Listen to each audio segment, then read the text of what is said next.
Folks, the video you're about to watch here is one of the best videos I've probably put together in many, many years on the channel. This is a very complicated subject that involves history.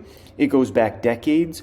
It involves Apple, one of the biggest companies in the world, and decisions they are making right now that go so far away from what made Apple successful and what will ultimately be their long-term downfall here is pretty incredible. And people aren't really putting these pieces together. And in order to understand this, you need to understand decades old information and be able to decipher what's going on today versus what's going to happen in the future. Now, before I get talking, before I get rolling with all my stuff I got to talk about, which I got a lot prepped here, folks, I want to let Steve Jobs do the talking, Steve Jobs, the man, the myth, the legend, the man that is the whole reason this is a multi-trillion-dollar company here today. I want to play you a couple little clips here that are very important to give you some understanding before we start going through all this. So, and it's good that they showed us because the technology crashed and burned at Xerox. And they used to call what's that? No, I was just... Why? Yeah, why? Oh, I actually thought a lot about that, and I learned more about that with John Scully later on, and I think I understand it now pretty well. What happens is, like with John Scully, John came from PepsiCo, and they at most would change their product, once every 10 years. I mean, to them, a new product was like a new size bottle, right? So if you were a product person, you couldn't change the course of that company very much. So who influenced the success of PepsiCo? The sales and marketing people. Therefore, they were the ones that got promoted, and therefore they were the ones that ran the company. Well, for PepsiCo, that might have been okay. But it turns out the same thing can happen in technology companies that get monopolies. Like, IBM and Xerox.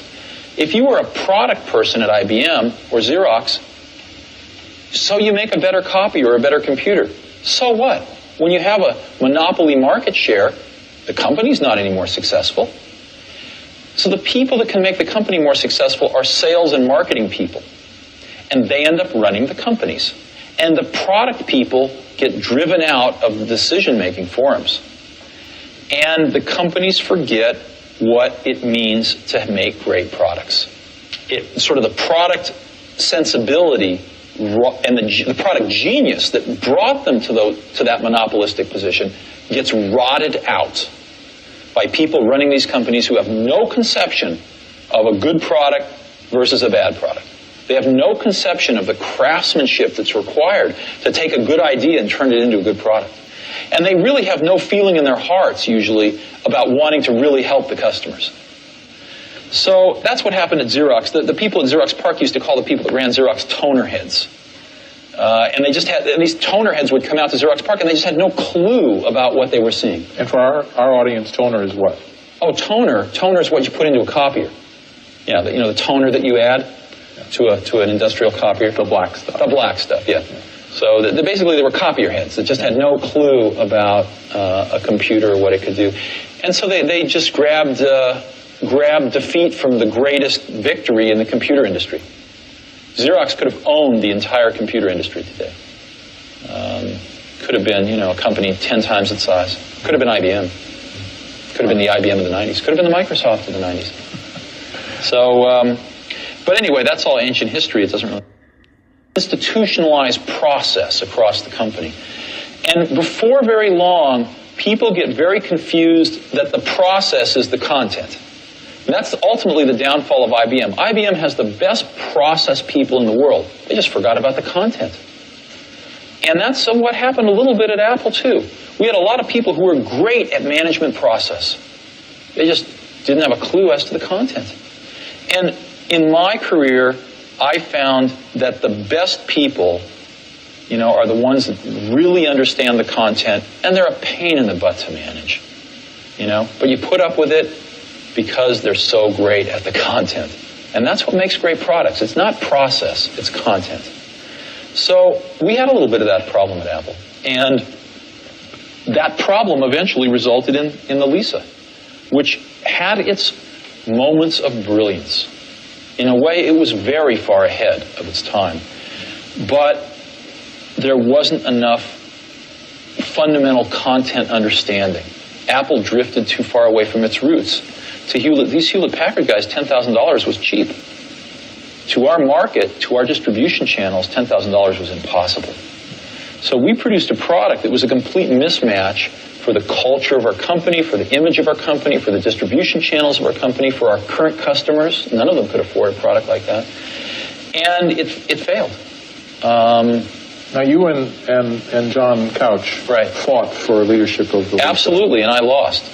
That's correct. How did that come about? Well, I thought Lisa was in serious trouble. I thought Lisa was going off in this very bad direction, as I've just described. And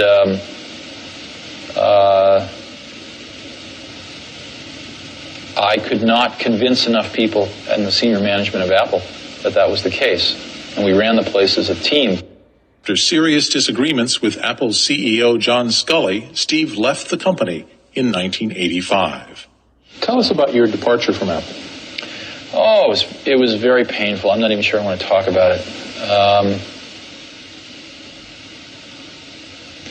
What can I say? I hired the wrong guy. That was Sculley? Yeah. And he destroyed everything I'd spent 10 years working for. Starting with me, but that wasn't the saddest part. I would have gladly left Apple if Apple would have turned out like I'd wanted it to. He basically got on a rocket ship that was about to leave the pad, and the rocket ship left the pad, and it kind of went to his head. He got confused and thought that he built the rocket ship. And then he kind of sort of changed the trajectory so that it was inevitably going to crash into the ground. Well, it was all... So, those are some classic clips from Steve Jobs. I think, some of the most valuable old interviews you'll find on YouTube are many with Steve Jobs, okay? So, now that you have that for some context, right? Because I know not everybody kind of knows the past and the history of Apple, what they've gone through in the past, their successes and their failures. I want to dive into what I just saw today. And what I saw today was a complete unmitigated disaster. When I first saw it, I thought, wow, cool tech, man. That's pretty cool. And the more I just sat around, I did some thinking. I got off the computer and I just sat around and thought for a while. And I thought about the history of Apple, and I thought about Steve Jobs, and I thought about Apple's current market. The more I realized this was one of the worst days in the history of Apple computers, certainly in the past many decades. And if I can tell you, a day like today would not have happened if Steve Jobs was around, 100%, okay? Now, in order to understand Apple and understand how Apple became so successful, like how did Apple become a multi-trillion-dollar company, right? How did it become arguably the most valuable company we've ever seen? It's because of two men, okay? Two men and a lot of customers. One is the man you just heard talk, Steve Jobs. The other is a man that many less people know about, and his name is Johnny Ive. Without these two guys together, there would be no Apple that we have today. There would be no iPhone, there would be no iPad, there would be no AirPods, there would be no Apple Watch, there would be none of this stuff. There would be no App Store, services, none of that would exist without these two gentlemen. They're both very core in that, right? And we know obviously Steve Jobs passed away well over a decade ago now at this point in time, right? And today's product launch, the Vision Pro, was the first product ever launched from Apple that Steve Jobs and Johnny Ive did not touch. Okay, this is the first product. Now, Johnny Ive exit many years ago from Apple. Rumors began to swirl on what actually happened there, okay? And so what actually did happen here? Johnny Ive left Apple in 2019 after 3 decades working at the tech giant on many of the major products, pretty much all the major products, to be honest, okay? And anything that brings Apple major money nowadays, it's all Johnny Ive. His hands are the ones that touch all those products. The departure was a shock exit, but one that was inevitable due to a change in culture at the company. In the New York Times article based Trip Mickle book, After Steve, How Apple Became a $1 trillion company and Lost Its Soul, Ive redesigned resigned after years of frustration, seeing the company migrate from a design-centric entity to one more on, let's call it non-design related things. That's the best way to put it, okay? The account starts by emphasizing the relationship between Ive and former CEO and co-founder Steve Jobs, detailing the creation of the iconic iMac, with Ive's presence deemed to be a relief for Jobs at times. The two famously worked closely, with Jobs constantly visiting the company's design studio. Steve Jobs loved to be in that design process, right? With the introduction of Cook and the death of Jobs, Ive's experience at the company had considerably changed. Cook seemingly showed lower interest in design than Jobs, right? Cook is not a design guy. He's not a design guy. He's not a, let's choose this marketing campaign guy. He's always, he was Jobs' right-hand man for really like supply chain related stuff, for really like the let's call it the back end of running a business, okay? A business like this. That's who Tim Cook is, okay? That's what his specialty is, not design or anything like that. With far fewer visits to the studio during the creation of Apple Watch, right? I mean, for Tim Cook, it was probably like going to work to see whatever they're working on there, versus Steve Jobs would, be very, very happy to see whatever the team's working on as far as the creation of new products, right? During changes of focus for the Apple Watch from fashion to fitness, Ive reportedly approached Cook about being tired and intended on stepping back from the business. Arguments with colleagues over promotion and managing hundreds of staff instead of a smaller 20-person design team also drained Ive considerably, right? And so instead of Johnny Ive having to worry about, this design and, what price point we can come in at and all these, things that Johnny Ive should be worried about, instead he's having to worry about who's getting promoted over who and all the BS of business, right? Which zaps all the energy from a creative. Creatives want to create. Creatives don't want to manage hundreds of people and say, oh, this guy gets promoted over this guy and this girl gets promoted over him and all this stuff. They don't want to deal with that. That's not what a creative wants to do, right? Which shows clear lack of leadership at the top, because somebody like a Steve Jobs would be able to recognize that and say, what the hell? Johnny Ive doesn't freaking want to manage hundreds of people. Johnny Ive doesn't want to choose who's getting promoted and who's not getting promoted. Like, this is ridiculous. That's going to zap his energy. Like, Steve Jobs just has an understanding of that on a much higher level. Like, who's running Apple that didn't understand, like, oh my gosh, it's going to zap all the creativity and want from this gentleman. It's going to ultimately make him want to leave our company, right? While Ive was seemingly absent, Cook continued the shift of the company in a new direction, including bringing in former Boeing finance chief James Bell as the company's director to replace marketer Mickey Drexler, which Drexler's a legend, okay? James Bell, never heard of him. Ive wasn't supportive of the change, commenting, quote, here's another one of those accountants, to a colleague, right? When you're saying things like that, there's clearly a buildup, right? Cook's enabling of the finance department to have more say also irked Ive, right? Which moved to audit outside contractors as well. This is a clear change in Apple, and you could see this change if you go into the company's financials and you even look at things like share buybacks. Apple has spent hundreds of billions of dollars. Where? Well, instead of, creating new products or doing this or doing that with their business model, they spent it on share buybacks, literally buying their own stock back with hundreds of billions of dollars, folks. Numbers that you've never seen by any company ever in the history of mankind, right?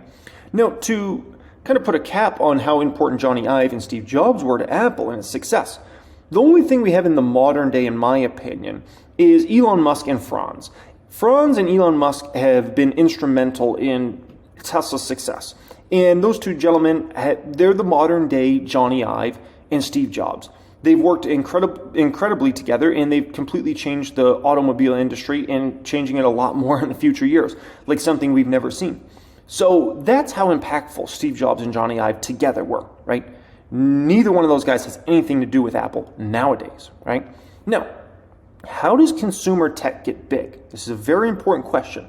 Why is it that some apps get so successful? Why is it that some hardware tech products get so successful? You got to ask yourself this, okay? So if we look at the most popular apps out there, right? TikTok, Instagram, Facebook, WhatsApp, CapCut, Snapchat. What do all of these massive techs all have in common, right? And they've built insanely huge companies off of all these. They all have one thing in common, okay? That thing is young people, high school, college, people in their 20s, people in middle school. This is what makes these companies successful. They got cool because the younger generation adopted those. None of those companies started out attracting the 48-year-old who magically made TikTok cool, okay? Guess what? Now your mom uses TikTok. Your mom a few years ago laughed at that as some silly thing. Like, what are you doing? Now your mom's addicted to TikTok, okay? Your grandma uses Facebook more than you use Facebook, okay?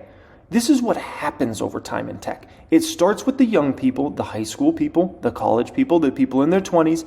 They make it cool, they make it successful, and then, guess what? The older generations then start adopting it more, and the people in their 30s start jumping on, and 40s and 50s and 60s, right?